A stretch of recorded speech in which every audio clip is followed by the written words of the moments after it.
본 방송에서 제공하는 투자 정보는 투자 판단에 대한 조언입니다. 방송에서 제공하는 주식의 가치, 가격 상승 및 하락에 대해서는 방송사에서 보장하지 않습니다. 실시간 정보 브리핑입니다. 한국투자증권은 9월 코스피 지수의 등락 범위를 2,600에서 2,800으로 제시했습니다. 미국의 금리 인하가 예정돼 있지만 경기 침체로 증시 불안정성이 커져 방어주 중심의 포트폴리오 구성이 추천된다는 분석입니다. 다음 소식입니다. LG에너지솔루션 주가가 5달 만에 40만 원 선을 탈환하는 등 국내 2차 전지 관련 기업 주식들이 일제히 강세를 보이고 있습니다. 전기차 캐승과 전기차 배터리 화재 등 악재로 30만 원 초반까지 빠졌던 주가는 지난달 말부터 다시 오름세를 보이고 있습니다. 세 번째 소식입니다. OCI가 국내 반도체 소재 제조사 중 처음으로 SK하이닉스의 반도체 인상 공급자로 선정됐다고 밝혔습니다. 반도체 인산은 반도체 생산의 핵심 소재 중 하나로 반도체 웨이퍼의 식각 공정에 사용됩니다. 마지막 소식입니다. 미국뿐만 아니라 세계 각지에서 인기를 끌고 있는 한국 화장품에 대한 낙관적인 수출 전망에 힘입어 화장품주가 일제히 강세를 보이고 있습니다. 한국 화장품 제조는 장중 78,200원까지 오르며 52주 신고가를 새로 쓰기도 했습니다. 화장품 업종은 고점 대비 23% 하락하며 밸류에이션이 매력적인 만큼 자세한 투자 전략은 저희 방송 통해서 확인해 보시기 바랍니다.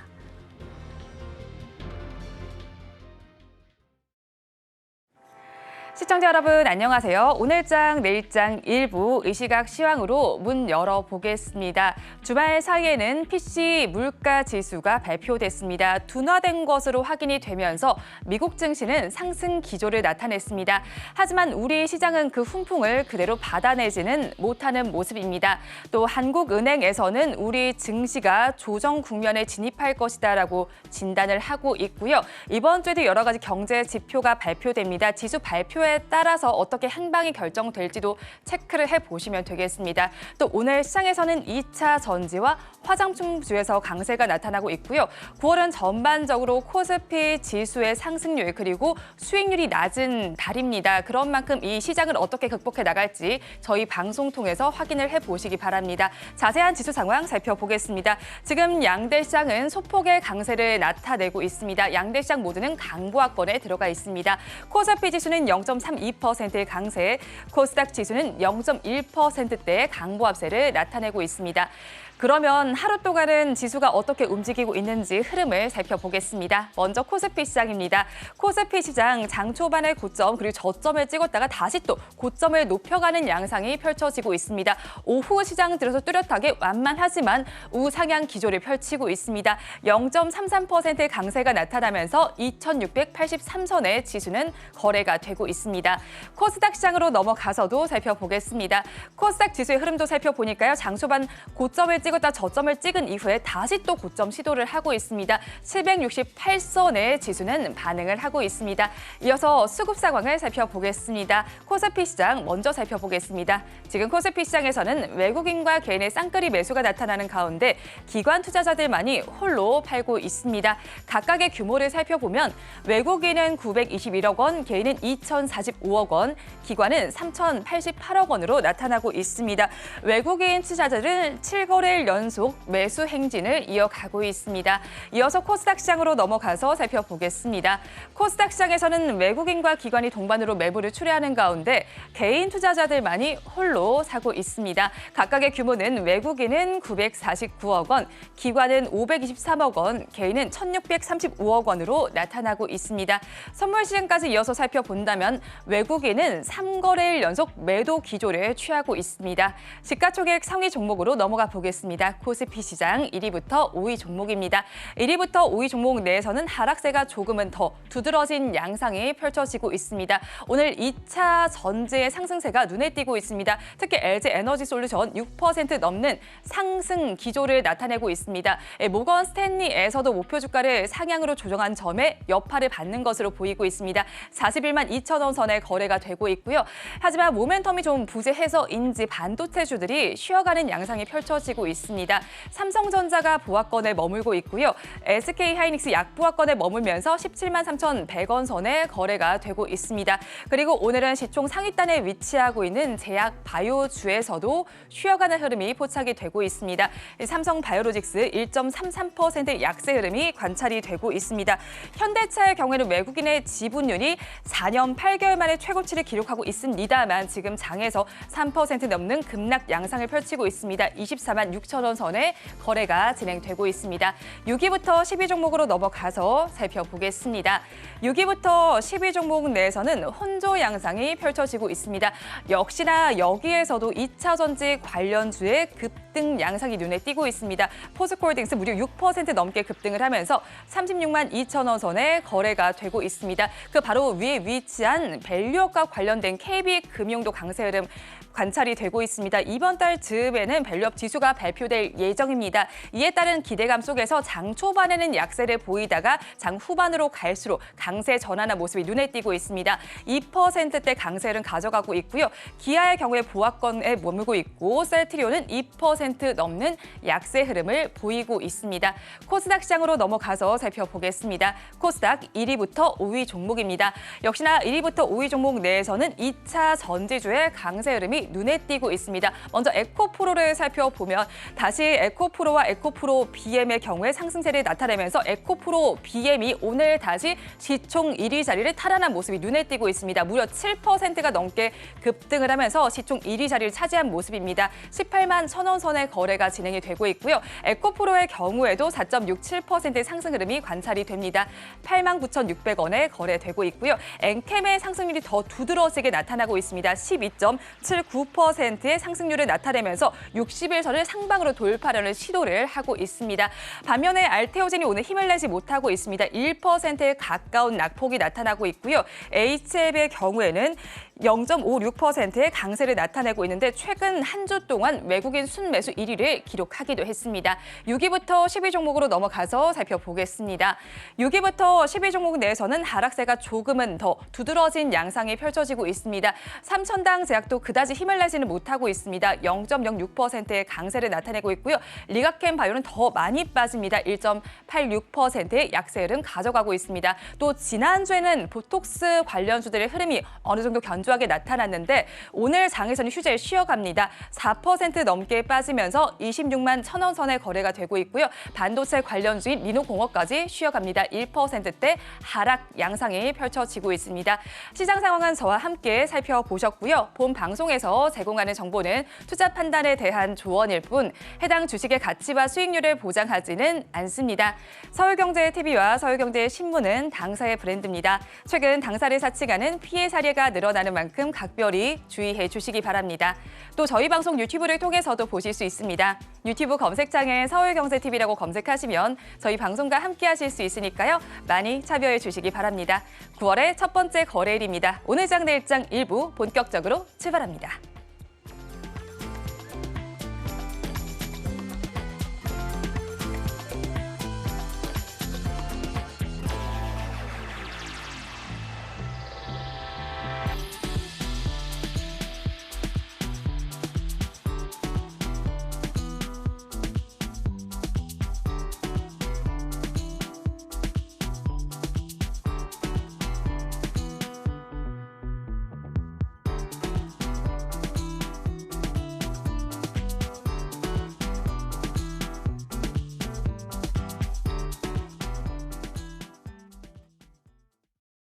네, 오늘 장 내일장 1부, 오늘은 알파경제 김종효 이사와 함께합니다. 어서 오십시오. 안녕하십니까. 네, 이사님, 시장이 다시 또 오후 들어서는 힘을 내는 모습이 나타나고 있습니다. 오늘 시장 일단 한 줄 평으로 정리를 해주신다면 어떻게 평가하시겠어요? 네, 어떻게 보면 한 달의 시작이죠. 그다음에 이제 3분기를 마감하는 첫날이라고 해야 될 것 같은데 일단 시작이 반이라고 했는데 시작이 조금 미약합니다. 초반에는 더 미약했고 오늘 미국 시장이 휴장하긴 하지만 금요일 날 움직였던 나스닥의 반등을 생각해 보면 지금 정도의 반등이 한 2시간 조금 안 되게 남아 있는데 얼마나 더 강해질 수 있을지는 조금 확인이 필요합니다만 현재 구간의 반등은 생각보다 굉장히 미약하다라고 봐야 될 것 같고요. 여전히 시장에 특별한 매수세는 없고 오늘 외국인들은 매매 동향 자체가 업종별로 꽤 엇갈린 양상이죠. 뭐 지금 보시면 1,000억 정도 사고 있지만 전기전자 업종을 2,000억 산다는 것을 고려해 봤을 때 또 오늘 화학업종과 철강금속 업종, 2차 전지까지 사고 있다는 걸 고려해 봤을 때 이거 합하면 지금 3,000억이 넘는데 1,000억 정도의 지금 뭐 매수를 보여주고 있다는 건 업종별로 외국인들이 오늘 얼마나 골라서 사고 있는지를 좀 우리가 알 수 있는 그런 구간인 거죠. 그래서 이런 외국인들의 전체적인 매매 동향을 살펴봤을 때 여전히 주도주 없는, 매수 주체 없는 시장의 취약성을 느낄 수밖에 없는 하루가 아닌가 이렇게 판단하고 있습니다. 네, 역시나 9월 들어서도 시장의 주도주는 부재한 상황 속에서 그리고 뚜렷한 매수 주체 흐름도 나타나지 않고 있습니다. 그런 상황 속에서 오늘도 반도체주들은 쉬어가는 움직임이 조금 더 두드러지게 나타나는 것 같아요. 엔비디아 실적 발표라는 재료가 나타난 이후에 소멸이 되고 난 후에는 다시 또 다른 모멘텀을 찾기 어려운 상황인 것 같습니다. 반도체주들의 흐름은 어떻게 바라보셨어요? 네, 일단 뭐 전체적으로 반도체주 엔비디아를 제외하고는 빠르게 회복한 종목도 없습니다. 그래서 엔비디아 향이라고 하는 TSMC, 그다음에 뭐 SK하이닉스, 국내 여러 종목군들의 움직임도 뭐 제한적인 양상으로 전개가 되고 있는데요. 뭐 일단 대표주의 흐름부터 한번 점검해 보도록 하죠. 먼저 삼성전자, 최근 들어서 주가의 회복력이 굉장히 좀 제한적인 모습이 나타나고 있죠. 뭐 급락까지는 지수의 맥락과 같이 했다고 치더라도 반등폭도 61선 정도까지 반등했다가 빠르게 다시 무너지는 모습을 나타내고 있고요. 뭐 지난 저점이 7만 원 초반이었는데 7만 원 초반까지 재차 확인할 가능성도 배제할 수 없는 구간입니다. 지난번 하락 때는 거래가 대량으로 붙으면서 어느 정도 반전할 수 있는 그런 시그널을 주었지만 지금은 하락 구간에서 그 거래도 증가하고 있지 않은 상황이에요. 그다음에 반도체 스팟 가격을 지금 보시면 반도체 스팟 가격은 스물스물 빠지고 있습니다. 뭐 물론 오름폭에 비하면 큰 폭으로 내린 건 아닌데 어쨌든 이 반도체 업종은 모멘텀이 강하게 작용하는 또 경기의 힘이 강하게 작용하는 업종이고 그런 측면에서 본다면 일단 스팟 가격이 계속 강하게 움직이거나 최소한 뭐 보합 정도는 유지해 줘야 양호한 실적을 지금 우리가 살펴볼 수 있을 텐데 8월 달에 미국과 중국의 여러 가지 이슈들이 겹쳐지면서 9월 달부터는 소위 이제 중국의 사재기 없는 거 아니냐라는 그런 시각이 나타나고 있는 가운데 HBM과 관련돼서도 용량이 뭐 줄어들 수 있다는 그런 얘기가 나타나다 보니까 지금 뭐 삼성전자도 다소 답답한 모습, 그다음에 HBM의 대장주라고 할 수 있는 SK하이닉스는 더 답답한 모습을 보여주고 있다는 것이죠. 그래서 이 반도체 업종의 핵심 포인트는 뭐 미래 그림이 긍정적인 건 사실인데 지금 시장이 주목하고 있는 건 최근에 모멘텀이 약화되고 있는 부분을 반영하고 있는 게 아닌가. 그래서 가장 탄력적으로 움직였던 SK하이닉스, 한미반도체, 이스페타시스도 엔비디아 비해서 탄력이 줄었고요. 그다음에 중국 레거시 때문에 실적이 좋았던 삼성전자도 최근 들어서는 좀 명확한 방향성을 찾지 못하는 그런 양상이 전개되고 있다. 이렇게 봐서 지금 반도체 업종은 단순하게 주가가 좀 빠졌으니까 지금 투자해도 되겠지라고 접근하기에는 조금은 부족한 면이 있지 않나. 뭔가 좀 다른 모멘텀이 필요한 게 아닌가. 이렇게 좀 보여지고 있습니다. 네, 그럼 다른 뭐 모멘텀이 필요하다라고 한다면 주말 사이에 발표된 반도체 수출 동향도 한번 체크를 해볼 만할 것 같아요, 이사님. 그런데 이 반도체 수출 동향은 제가 수출입 지표를 확인한 이래로 뭐 나빴더라는 이야기는 사실 없었던 것 같아요. 지속적으로 계속 수출이 좋았다라고는 하는데 이것은 또 주가에 과연 잘 반영이 되고 있나라는 생각이 들기도 하더라고요. 이사님 의견은 어떠십니까? 네, 7월 달은 이미 지금 뭐 2달이나 지난 지표잖아요. 그러니까 7월 달에 좋았던 것은 이미 뭐 주가에 반영됐다라고 봐야 되고요. 지금 우리가 우려하고 있는 것은 내년 1분기까지는 좋다라고 SK하이닉스 CEO 대표가 얘기했는데 지금 주가의 움직임이나 최근 스팟 가격의 움직임은 과연 그럴까? 라는 의심이 나타나고 있다는 거죠. 그다음에 이번에 그 엔비디아의 실적 발표 이후에 이번 주에 대만에서 또 이 컴퓨터 관련 행사가 있어서 젠순왕 대표가 여기 와서도 여러 가지 얘기를 할 것으로 보이는데 과연 지금 삼성전자와 SK하이닉스의 두 흐름 HBM과 레거시 반도체라고 하는 두 가지 흐름이 정말로 빠르게 계속 개선되면서 실적이 상향하는 그런 모습을 보일 것인가에 대해서 의심하고 있어요. 그래서 반도체는 뭐 이미 경험해 보셔서 잘 아시지만 이익이 증가해도 모멘텀이 빠지는 구간부터는 주가가 약해집니다. 네. 그러니까 지금 실적이 나빠서가 문제가 아니고 뭐 재작년에도 실적이 나빴던 적이 없잖아요. 작년에 좀 나빠진 것이죠. 그래서 실적이 지금 뭐 나쁘다는 게 아니라 실적 모멘텀이 빠지거나 경기가 둔화되고 있는 것이 아닌가에 대한 우려가 지금 두 종목에 반영되고 있는 것으로 보여지고 있고 실제로 반도체 디램 가격, 스팟 가격도 계약 가격은 견조한데 스팟 가격이 빠지고 있기 때문에 이 반도체 업종은 아마도 이런 부분들이 좀 살아나는 모습을 보여줘야 다시 재반등을 할 수 있지 않을까라고 보여지고요. 그나마 오늘 다행인 것은 뭐 반도체 종목에 대해서 외국인들의 뚜렷한 매수를 그동안 보이지 않았었는데 그래도 오늘 정도는 SK하이닉스를 중심으로 일정 부분 매수가 들어가고 있다는 점 정도는 좀 긍정적으로 해석해 볼 수 있을 것 같습니다. 네, 어느 정도 그래도 SK하이닉스는 외국인의 매수세가 유입된다는 점을 긍정으로 해석을 해볼 법하기는 합니다. 그런데 사실 제가 이거를 좀 2차 전지 쪽이랑 비교를 해보고 싶은 부분이 있었어요, 이사님. 2차 전지 좀 뭐 기대감이 뭐 선반영되면서 많이 올랐던 바도 있었던 거잖아요. 근데 반도체주는 뭐 기대감도 계속 있고 뭐 실적도 잘 내고 모멘텀도 계속 있는데 왜 그만큼의 주가 퍼포먼스를 내지 못하는 거예요? 일단 그 전기차라고 하는 것은 우리가 미처 경험해 보지 않았던 그런 업종이었고요. 그다음에 실제로 소재 쪽은 어떤 상황이었냐면 소재가 너무 부족해서 지금 공장을 계속 공격적으로 증설하고 있는데도 앞으로 한 5년간 부족할 거다라는 잘못된 믿음이 있었죠. 그래서 주가가 수급이 집중되면서 그 집중된 수급이 시총의 상승을 불러일으켰고 시총의 상승이 또 ETF의 추가적인 매수를 불러일으켰고 거기에 이제 지수 관련 ETF들이 추가적으로 들어오면서 수급이 주가를 너무 과열시켰던 측면이 지금 조정을 받는 거죠.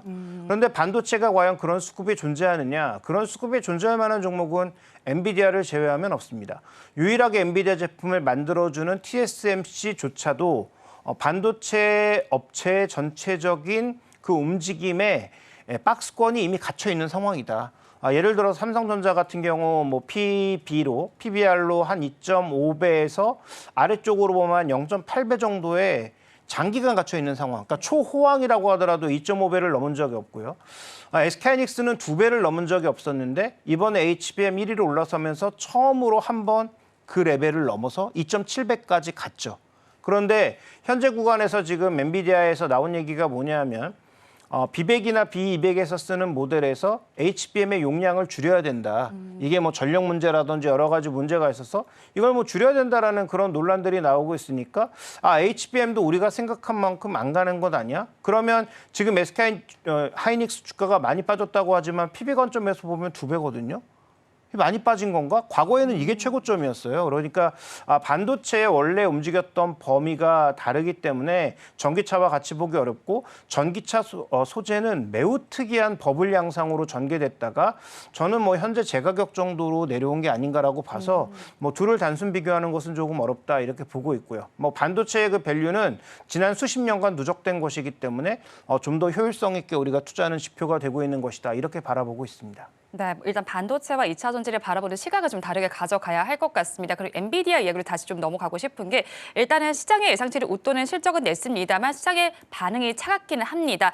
일단은 뭐 AI 거품을 해소하기에는 좀 부진한 실적이다라는 평가인 것 같아요. 그런데 일단 하반기엔 차세대 AI 가속기 출시가 예고는 되어 있잖아요. 그러면 AI 반도체의 성장은 지금도 긍정으로 전망해도 괜찮을까요, 이사님? 네, 방향은 긍정적인데 시장이 예상한 만큼 움직일 수 있느냐가 관건이죠. 지금까지는 2차 전지와 대입해 보시면 엔비디아 논리도 동일하다는 거죠. 엔비디아가 75%의 마진율을 기록할 수 있는 핵심은 뭡니까?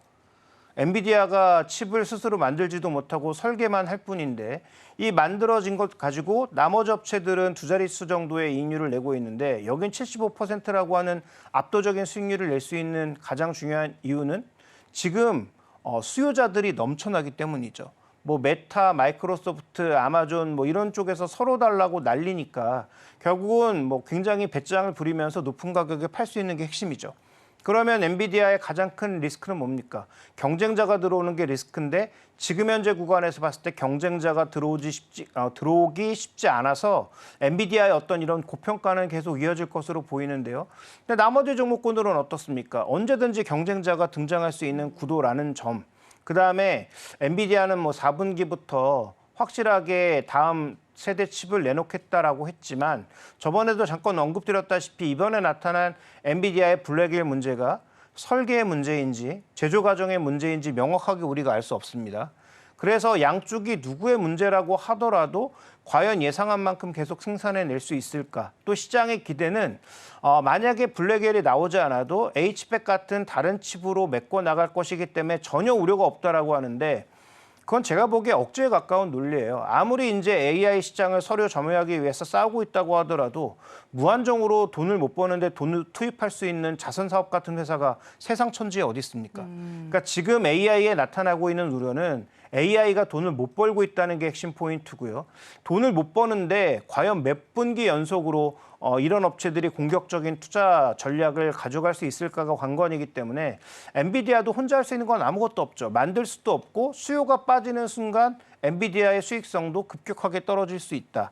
경쟁자가 등장하지 않는다고 하더라도 미국 경기가 둔화되면서 마이크로소프트나 아마존이나 구글이나 메타 같은 업체의 전반적인 IT 투자 금액이 빠지면 엔비디아의 이익률도 당연히 줄어들 수밖에 없다라는 관점에서 이 부분에 대해서 지금 시장은 우려를 하고 있는 것이다. 그러면 적어도 3분기 실적에서 엔비디아가 그 우려를 완벽하게 지워줄 수 있을 정도의, 그러니까 10월 말 정도가 되겠죠. 네. 그런 강력한 실적을 발표하는 것이 지금 구간에서는 핵심 포인트인데 그 이전까지는 미국 대선이라든지 금리 결정이라든지 여러 가지 좀 이슈가 결부되어 있어서 저는 당분간 AI 쪽으로 투자를 올인하는 것은 상반기까지는 맞았을지 모르나 하반기에는 정확히 틀린 전략이다. 엔비디아마저도 지금 조정받는다고 무조건 사는 것은 저는 적절한 전략은 아니다. 좀 많은 검증이 필요해졌다라고 보고 있습니다. 네, 엔비디아 이제는 3분기 실적까지 바라봐야 할 것 같고요. 앞으로 조금 더 체크할 부분까지 저희 방송 통해서 한번 살펴보셔야겠습니다. 자, 이어서는 오늘 장에서 부각을 받고 있는 섹터를 정리해드리겠습니다. 장은혜 캐스터가 전해드립니다.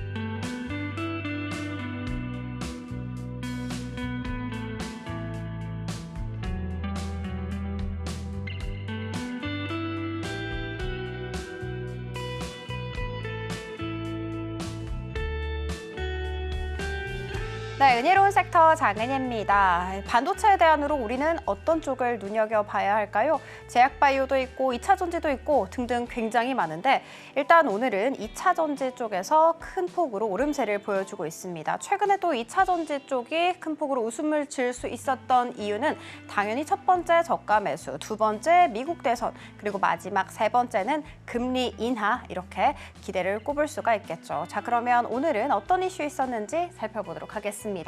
일단 에코프로비엠이 코스닥 시가총액 1위 자리를 탈환하는 데 성공을 했고요. 에코프로 역시도 최근에 HLB에게 3위 자리를 내어줬는데 다시금 탈환하는 데 성공을 했습니다.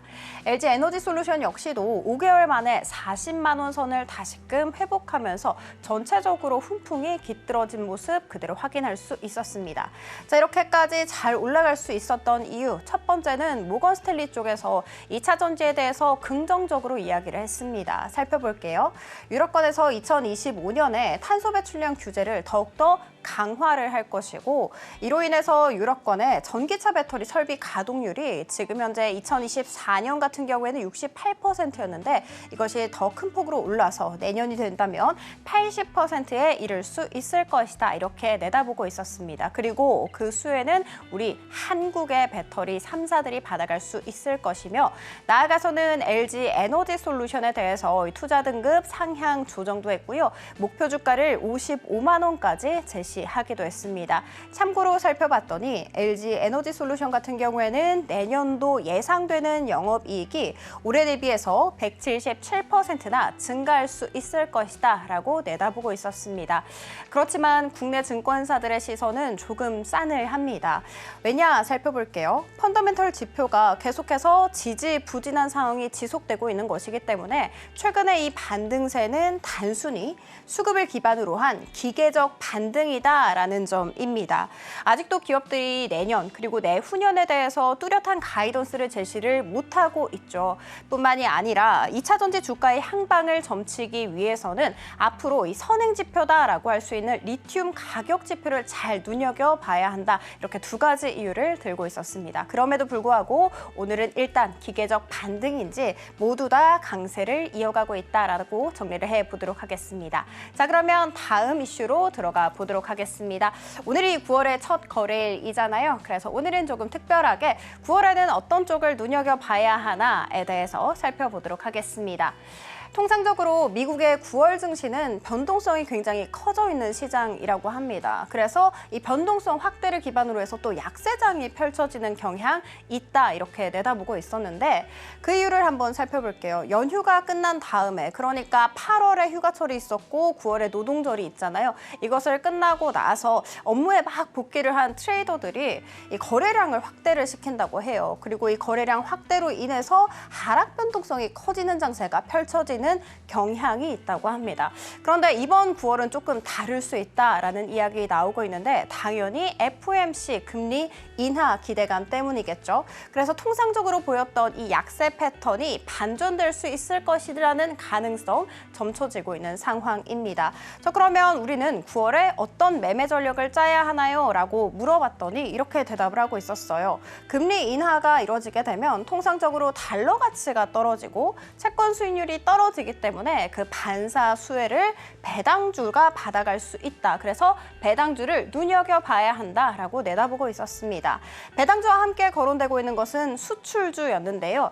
왜냐하면 달러 가치가 떨어지면 그 말은 즉슨 상대적으로 다른 통화 가치가 올라간다라는 것이죠. 그래서 이 미국 안에 있는 수출 기업들이 그 수혜를 받아갈 수 있을 것이다 라고 이야기를 하면서 조금 더 디테일하게는 의료 쪽, 항공, 우주 쪽, 방산, 업체 쪽을 눈여겨봐야 한다 이렇게 이야기를 하고 있었습니다. 이렇게 9월 매매 전략까지 살펴봤으니까요. 일단 오늘 시장을 뜨겁게 달구고 있는 국내 테마 탑3로 들어가 보도록 하겠습니다. 역시나 리튬 쪽, 폐배터리, 그러니까 2차 전지 쪽이 상단을 차지를 하고 있었는데 특히 리튬 같은 경우에는 이 관련주들이 평균 상승률 지금 현재 10% 가깝게 나오면서 정말 그야말로 불기둥을 보여주고 있습니다. 포스코 퓨처인 같은 경우에는 오늘 외국인과 기관 동반 매수세가 정말 강하게 들어오면서 상방 VI가 초반부터 걸리기 시작했고요. 포스코 엔텍 역시도 마찬가지입니다. 그리고 폐배터리 내에서는 DS 단석이 가장 강한 상승 탄력 보여주고 있습니다. 다음으로 이동을 해보도록 할게요.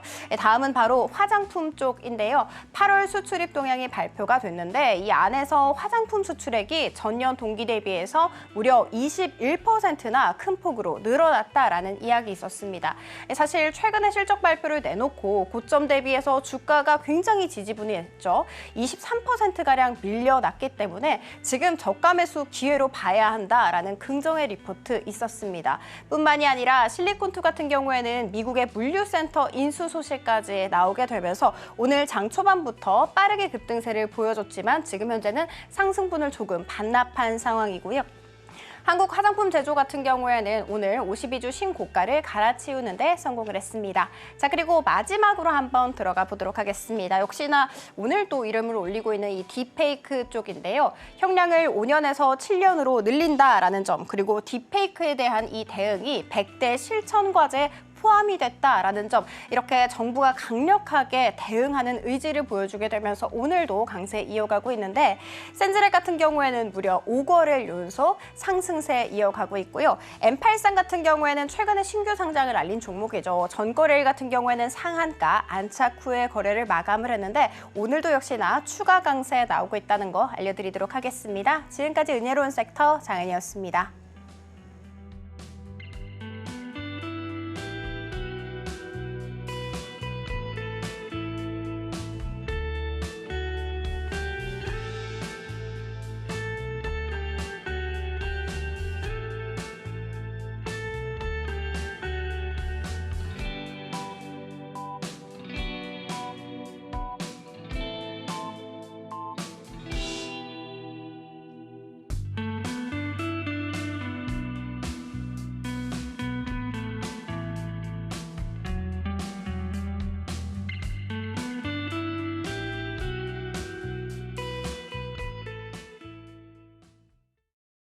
네, 섹터별 흐름 저희가 정리를 해드렸는데요. 오늘 단연 섹터 단에서 눈에 띄는 쪽은 바로 2차 전지 쪽입니다.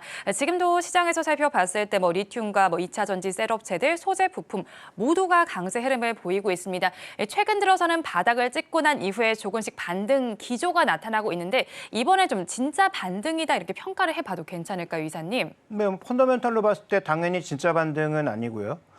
지금 현재 구간에서 미국이나 우리나라나 그다음에 유럽까지 모두 많이 팔리고 있는 차는 누가 뭐래도 하이브리드입니다. 그래서 하이브리드에 들어가는 배터리 양이 전기차 평균에 비해서 한 30분의 1 정도 수준밖에 안 되기 때문에 이것으로 인해서 배터리 수요가 늘어날 수 있다는 건 거짓말이고요. 그다음에 이 안에 들어가는 배터리는 주로 LFP를 사용하고 있다는 관점에서 국내 NCM에게 줄 수 있는 모멘텀도 제한적이죠. 근데 최근에 주가는 왜 올라가고 있느냐? 오늘 화장품이 올라가고 있는 이유와 비슷하다라고 봐야죠. 지금 화장품의 수출 성적이 꺾인 적이 있습니까? 단 한 번도 없거든요. 근데 주가는 고점 대비해서 20-30% 빠져 있는 상황입니다. 왜 빠졌을까? 아무래도 밸류의 부담, 하반기 실적에 대한 부담감을 느끼고 빠진 것이겠죠. 반대로 2차 전지는 그동안 주가가 내릴 만큼 내리기도 했을 뿐더러 오늘 이제 모건 스탠리가 주말에 거기에다 불을 끼얹으면서 네. 오늘 반등을 시도하고 있는 양상인데 업황의 반등은 원래 시나리오, 올 초까지 나왔던 시나리오는 2분기 바닥, 3분기 회복이었는데 지금은 3분기에서 4분기 사이의 바닥, 그다음에 내년부터 올라간다가 기본 포인트라는 거죠. 그래서 아마도 실적 회복은 내년 정도부터 있을 텐데 주가의 선행 속성을 고려해 보면 가을부터는 움직이지 않을까라는 기대는 있었던 것 같고요. 또 하나 지금 묘하게 가장 강하게 움직이고 있는 종목이 LG엔솔과 LG화학입니다. 두 종목의 공통점을 찾아보시면 너무 명확하죠. 과잉 투자를 약속했다가 시황 때문에 과잉 투자를 모두 포기한 기업들이라는 게 핵심 포인트입니다.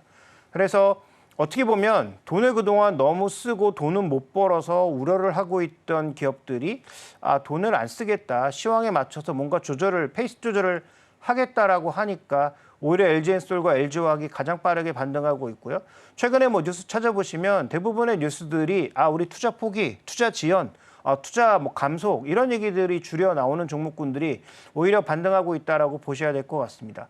오히려 이 구간에서 투자를 계속 유지하고 있던 삼성 SDI가 제일 부진해요. 밸류도 제일 싸고 실적도 가장 견조한데 말이죠. 결국 이 얘기는 지금 시장의 이런 캐즘 현상이 좀 더 지연될 것으로 보고 있기 때문에 오히려 투자를 지연하는 이런 기업들에게 시장은 좀 더 모멘텀을 주고 그다음에 삼성 SDI처럼 이런 불안 구간에서도 강하게 투자하는 기업에 대해서는 뭔가 조금 두려워하는 그런 모습이 나타나는 게 아닌가라고 보여지고요. 다만 이렇게 보고서가 나오고 대표주인 LG엔솔과 LG화학의 반등이 이어지다 보니까 오늘은 리튬 관련주라든지 LFP 관련주로 분류되는 종목이라든지 아니면 소재 종목까지 확산되면서 종목 확산이 좀 비교적 강하게 나타난 것이 가장 큰 특징이 아닌가 이렇게 보여지고 있습니다. 네, 그러면 시세의 연속적인 측면으로 본다면 지금 일단 오늘은 모든 2차 전지, 셋업체든 소재 부품 모두가 오르고 있는데 어느 쪽을 저희가 조금 더 무게를 두고 보는 게 좋을까요, 이사님? 일단 중심축이 LG엔솔과 LG화학이었기 때문에 이쪽을 보고 계시는 분들은 이 두 종목을 일단 반등의 중심축에 놓고 봐야 된다. 그래서 저는 지금 올라가는 반등에 주목할 게 아니고 계속 반등할 수 없기 때문에 왜냐하면 시황 자체가 돌아서려면 아직 멀었으니까 그러면 이들 종목은 다시 조정을 받을 텐데 이번에는 조정이 중요하다라는 거죠. 올라가는 폭이 중요한 게 아니고 조정이 중요하다라고 말씀드리는 이유는 이번에 다시 조정을 받았을 때 전저점까지 그냥 내리꽂는 그 정도의 모습이라면 하락은 멈췄고 박스권으로 전환했다는 정도의 의미밖에 부여할 수 없을 거예요. 그런데 만약에 이번 조정받을 때 그 조정받는 폭은 제한적이고 저점을 올려가는 상승 추세로의 변환이라면 당연히 속도는 느리겠지만 저점과 고점이 올라가는 상향 박스권으로 전환될 수 있잖아요. 저는 그런 모습이 가장 기대할 수 있는 그림이 아닐까라고 판단하고 있기 때문에 지금 현재 구간에서 나타나고 있는 LG엔솔의 전반적인 기술적인 모습은 결국은 이 상향 박스권으로 전환을 할 수 있느냐에 달려 있다라고 판단하고 있고 그래서 최근의 반등이 굉장히 반가운 그런 상황이 아닌가라고 보여집니다. 전 고점 부근이 올해 3월 달에 기록했던 한 42만 원 정도의 구간인데요. 만약에 이 가격마저도 거래량을 수반하면서 돌파한다면 그러면 좀 더 의미 있는 반등은 나타날 수 있다라고 판단하고 있고요. 주봉 기준으로 봤을 때도 지금 4주 연속으로 꽤 의미 있는 반등을 보여주고 있는 것이고 월봉 기준으로 봤을 때도 한 42만 원에서 45만 원 가격은 의미 있는 그런 거래량을 분출할 수 있는 구간이기 때문에 좀 중요하게 살펴봐야 되는 기술적 저항선이다라고 보고 있습니다. 결론적으로 추가적인 반등은 남아있는 것으로 보이고 근데 투자 전략상 더 중요한 것은 이번의 조정이 다시 30만 원 초반으로 내려앉는 강한 조정이 아니라 저점을 높게 끌어올리는 그런 상승 추세로의 전환의 모습일 때 좀 더 투자 관점에서는 의미 있는 흐름을 부여할 수 있다라고 보고 있고요. 그다음에 또 한 가지의 포인트는 지금 이제 소재 종목군들의 움직임일 텐데 과거에 이제 대장주였던 에코프로나 에코프로비엠 같은 경우에는 상대적으로 오늘의 반등폭은 크지만 그동안 반등했던 LG 에너지 솔루션과 연동하지 못하다가 오늘 강하게 붙고 있는 모습이죠. 후발주자라는 얘기고요. 그다음에 이들 종목의 수익 회복은 셀 기업보다 더 느릴 수도 있습니다. 그런 관점에서 봤을 때 이들 종목에 대해서도 철저하게 저점이 확인됐는지 여부를 확인하면서 가져가시는 게 좋겠다. 그러면 투자 관점에서는 셀이 우선이고 그다음 뒤를 이어서 소재 종목 중에서 정말로 경쟁력 있게 다시 순이익을 흑자로 반전시키는 그런 기업들을 골라나가는 지혜가 필요하다라고 보고 있습니다. 네, 일단은 뭐 지금 반등 기조를 보이고는 있습니다만 조정이 또 어떻게 나타날지도 저희가 체크를 해봐야 될 포인트일 것 같습니다. 어쨌든 그래도 오늘 따라가지 못했던 에코프로비엠이 급등을 하면서 코스닥 시총 1위를 다시 탈환하는 모습입니다. 또 최근에는 바이오주가 강했고 코스닥 시총 1위 자리까지도 알테오젠이 뺏어가게 되면서 이제는 바이오주가 주도주격으로 움직일 수 있겠다라는 생각이 들었는데 다시 또 이렇게 또 2차 전지주가 위에 올라가게 된다면 이제 다시 판이 이쪽으로 바뀔 수도 있겠다라고 저희가 예상을 해봐도 될까요? 네, 오늘 거래대금으로 봤을 때는 뭐 그런 흐름들이 일부 보이기는 하는데요. 다만 바이오도 지금 9월 달에 두 가지 이벤트가 좀 남아있는 상황이기 때문에 그래서 지금 오늘 코스닥 시장의 전반적인 거래대금을 보면 여전히 뭐 넥스트 바이오팜이라든지 TDS팜이라든지 이런 종목군들이 강한 모습이고요.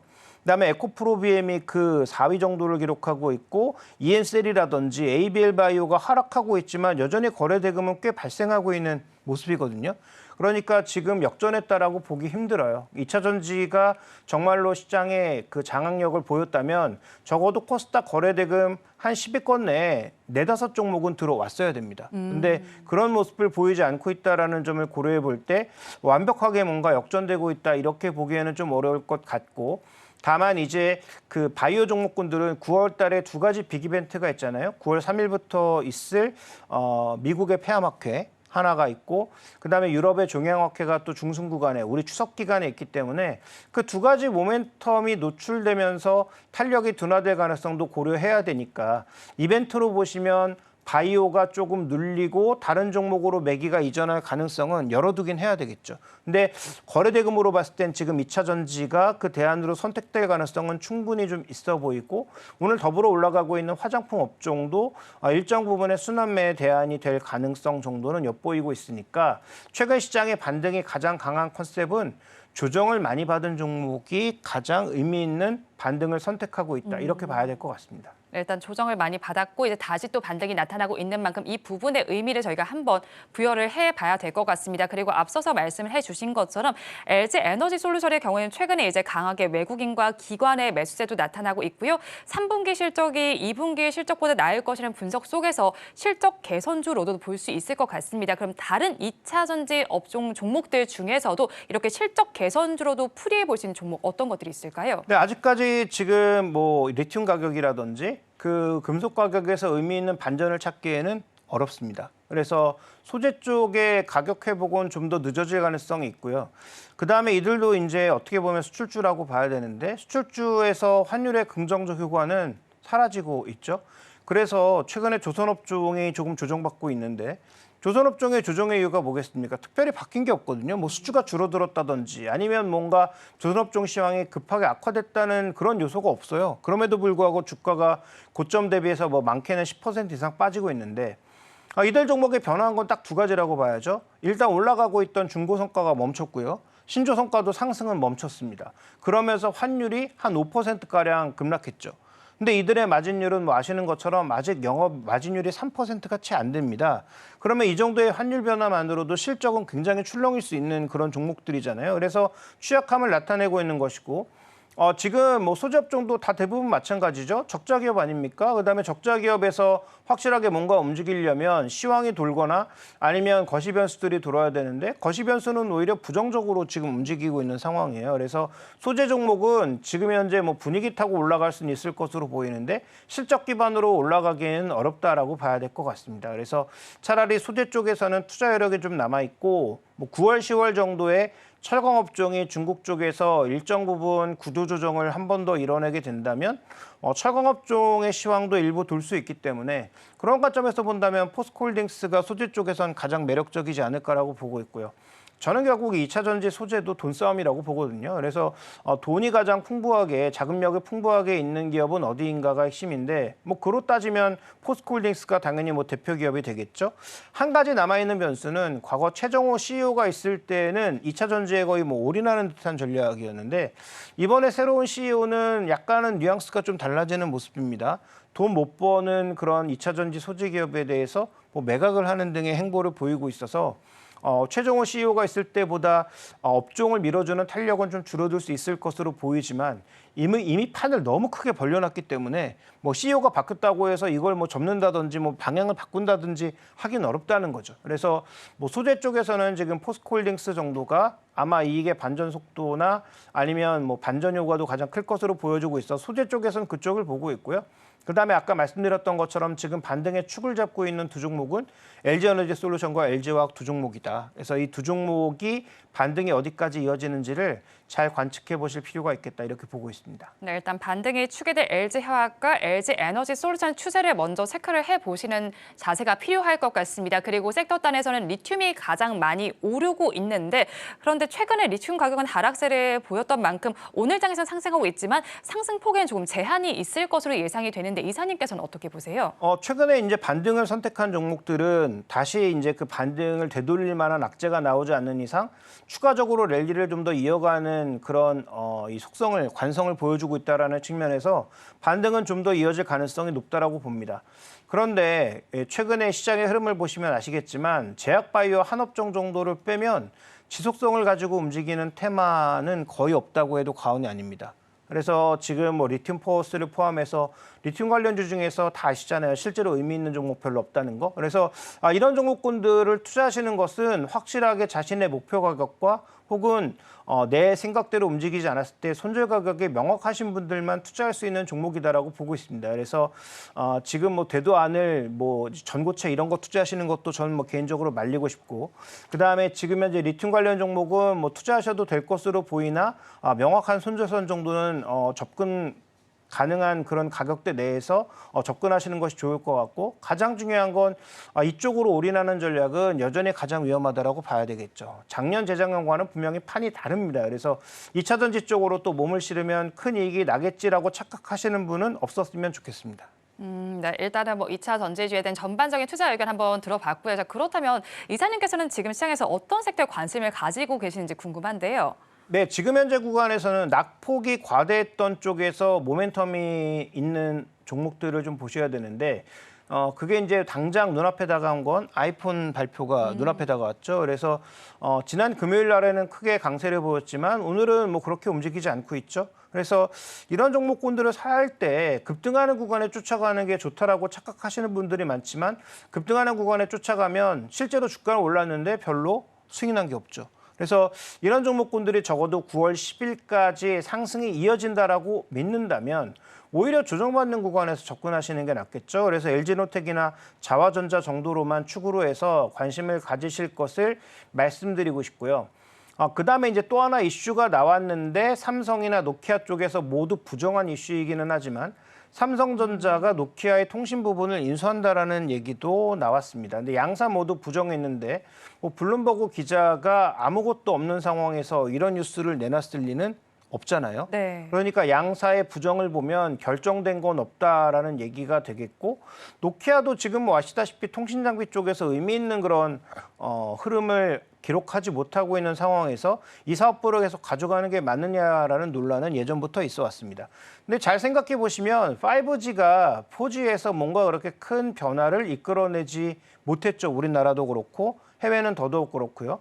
그래서 지금 뭐 유럽이나 이런 쪽은 5G로 가지 않고 바로 6G로 넘어간다라고 하고 있는 상황이기 때문에 뭐 이런 통신 투자가 한 10년 걸리는 걸 고려해 보면 6G 표준을 빨리 설정하고 이쪽으로 빠르게 달려가야 되는 상황입니다. 그런데 뭐 제가 알고 있기로는 이주영 회장이 뭐 성과가 별로 나지 않지만 관심을 가지고 있는 쪽이 이 통신 장비, 삼성이 통신 장비 쪽을 가지고 있고요. 네. 그다음에 이쪽에 무게를 실제로 싣고 있고요. 그래서 지난 CES 쪽에서도 이쪽 부분을 방문해서 6G에 대한 투자에 힘을 실어준 상황이고요. 그러니까 이 이슈는 저는 전혀 가능성이 없는 이슈는 아니다라고 보진 않고 있습니다. 그래서 이게 만약에 가능성이 있다면 어차피 미국이나 유럽이 화웨이를 점점 벗겨내고 있는 상황이니까 그러면 화웨이 빼고 쓸 수 있는 건 소니 에릭슨과 삼성전자 그다음에 노키아 정도밖에 없거든요.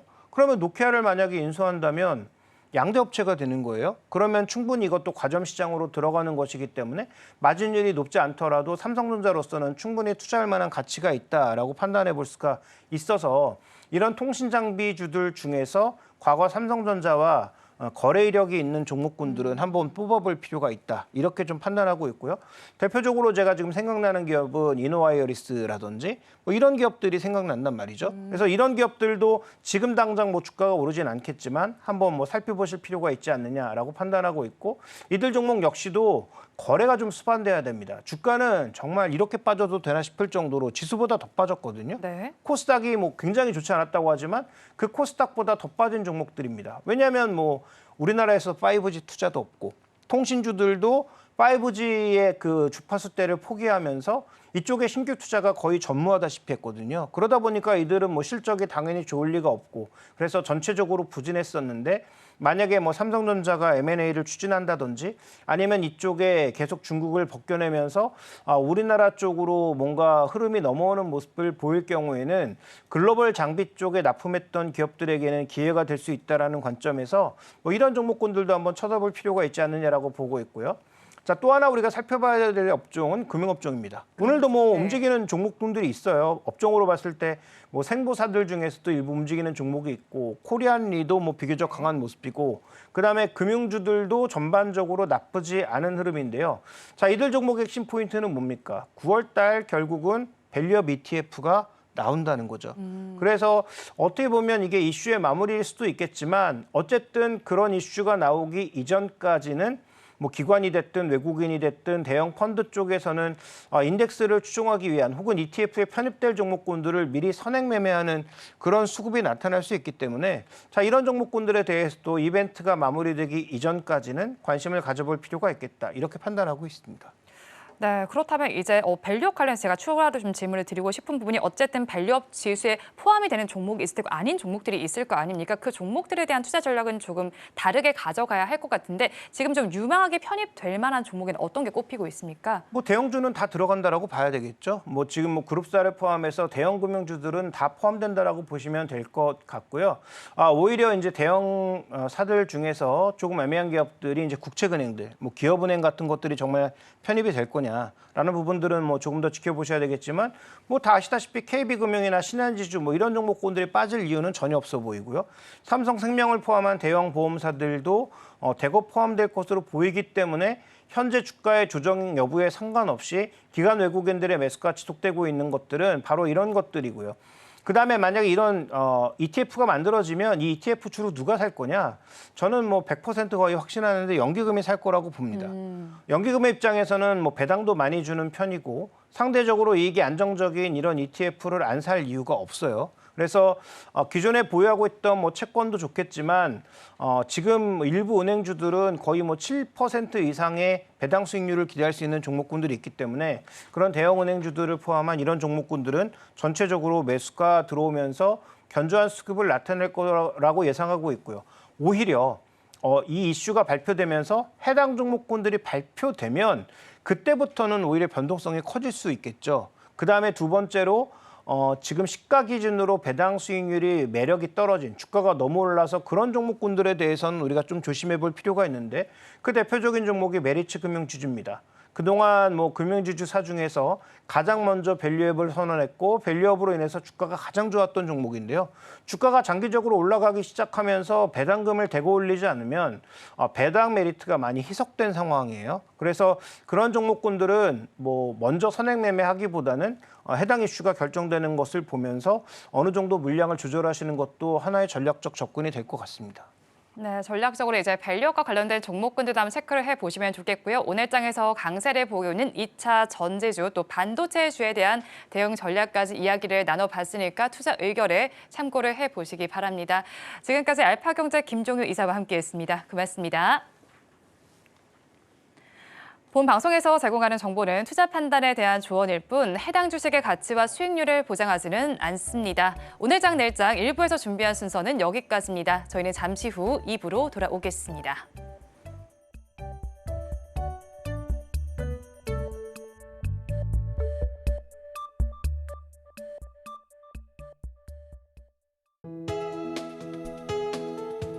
본 방송에서 제공하는 투자 정보는 투자 판단에 대한 조언입니다. 방송에서 제공하는 주식의 가치, 가격 상승 및 하락에 대해서는 방송사에서 보장하지 않습니다.